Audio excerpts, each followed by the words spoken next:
আসসালামু আলাইকুম। হ্যাঁ হুজুর, ভালো আছেন? হ্যান্ডশেক করেন। ভালো আছেন? এদিকে আসেন, সেদিকে আসেন।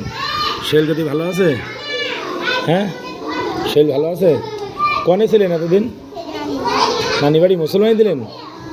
মুসলমানি দিলেন? হ্যাঁ, এই এতদিন থাকে কেউ নানি বাড়ি? নানি বাড়ি এতদিন থাকে কেউ? হ্যাঁ, আমার দেখিলে কবে? হ্যাঁ, কবে কবে? কালকে সন্ধ্যেবেলা। তা নানি বাড়ি কি নানিরা যত্ন করিস তো? এই নানিরা যত্ন করেছে? হ্যাঁ, নানি বাড়ি গেলে না যত্ন করেছে তোমার? হ্যাঁ।